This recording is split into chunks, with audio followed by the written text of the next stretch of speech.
The clock in the Sterling Enterprises penthouse ticked past midnight, its faint hum drowned by the hum of Manhattan's skyline beyond the glass walls.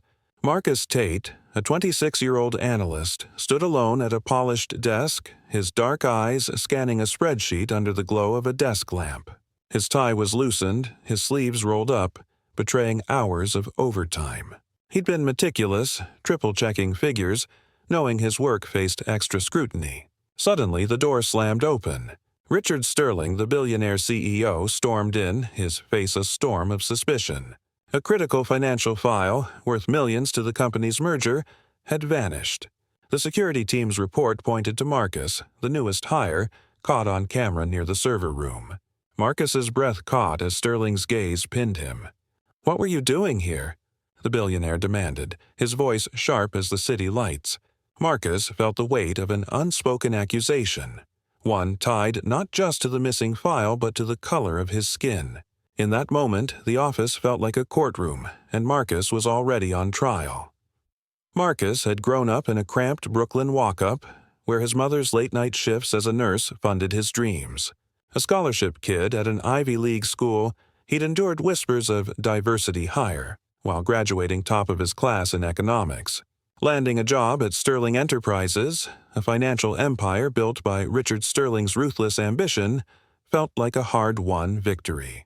Sterling was a legend, a self-made billionaire who'd risen from nothing, his name on skyscrapers and philanthropy boards. Marcus admired him, believing merit could bridge any divide. But the corporate world was a labyrinth of subtle slights. Colleagues avoided his desk. Managers double-checked his reports, their smiles tight. When the file disappeared, the office buzzed with murmurs. "He's probably desperate for cash," a senior analyst whispered, unaware Marcus overheard. The stereotype burned, but he stayed silent, pouring his energy into flawless work. Now, as Sterling loomed, Marcus sensed the stakes. The missing file held merger details that could sway markets. If pinned on him, it wouldn't just end his career. It would confirm every bias he'd fought to disprove. Sterling's eyes flicked to the surveillance monitor, the grainy footage looping Marcus's late-night presence. The billionaire's silence was louder than any accusation. The confrontation unfolded like a slow-burning fuse.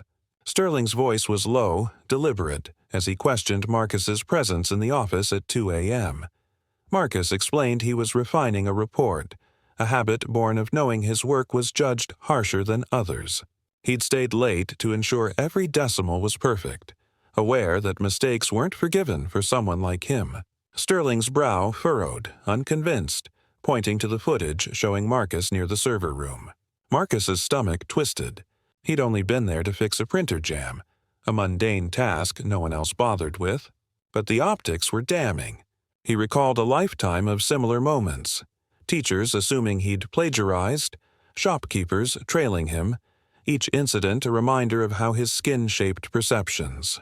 Sterling pressed harder, asking about the file's access logs. Marcus answered calmly, detailing his routine, but the billionaire's skepticism hung heavy. A security guard arrived, his presence amplifying the tension.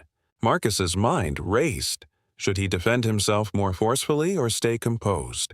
He chose composure, recounting his steps with precision, though his chest ached with the injustice of being presumed guilty. Sterling, meanwhile, began cross-referencing logs on his tablet, his expression shifting from accusation to curiosity. Hours ticked by, the office a pressure cooker. Marcus thought of his mother, who'd warned him to work twice as hard to get half as far. Then, a breakthrough, Sterling uncovered an anomaly. The file hadn't been accessed by Marcus but by a senior executive, Thomas Reed, a 20-year veteran with a corner office. Reed's encrypted emails revealed a scheme to leak the file and pin it on Marcus, banking on his vulnerability as the new guy and the racial bias that made him an easy scapegoat. The discovery hit like a shockwave, exposing not just corporate betrayal but a deeper systemic flaw. Marcus's innocence was clear, but the weight of being targeted lingered, a wound that cut deeper than any apology could mend. Sterling's face softened, a rare crack in his steely demeanor. The evidence was ironclad. Reed had orchestrated the file's disappearance to cover his own financial mismanagement, choosing Marcus as the fall guy because he was young, black, and expendable. Marcus stood firm, his voice steady as he reiterated his innocence, though his hands clenched at his sides. The injustice burned. How easily he'd been cast as the villain, how quickly assumptions had filled the gaps. Sterling's apology was halting, almost clumsy, as if he'd never had to confront his own complicity in a system that profiled Marcus before he'd even spoken. The security guard was dismissed, his radio silent. The office felt smaller now, the skyline outside less imposing. Sterling admitted he'd relied on the footage and Reed's word without questioning, a mistake rooted in unconscious bias. Marcus felt a surge of emotions, relief, fury, exhaustion. He'd won, but at what cost? The victory was hollow, a reminder that he'd had to prove his worth yet again. Sterling's gaze drifted to the floor, perhaps wrestling with his own privilege for the first time. For Marcus, the moment was a reckoning, not just with his boss, but with a world that saw him as a threat before a talent. The silence between them was heavy, charged with the unspoken truth that this wasn't just about a file, it was about a society built to doubt him. In the aftermath, Sterling acted decisively. Reed was fired, his scheme exposed in a company-wide memo that didn't shy away from the racial undertones of his actions.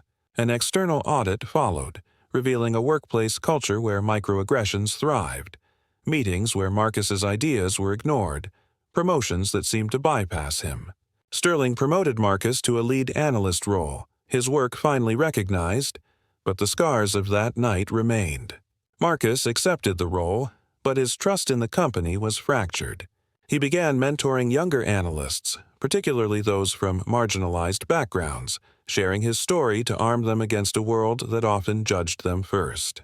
Sterling, shaken by his own role in the ordeal, launched a diversity initiative, though Marcus knew training sessions alone wouldn't dismantle systemic bias.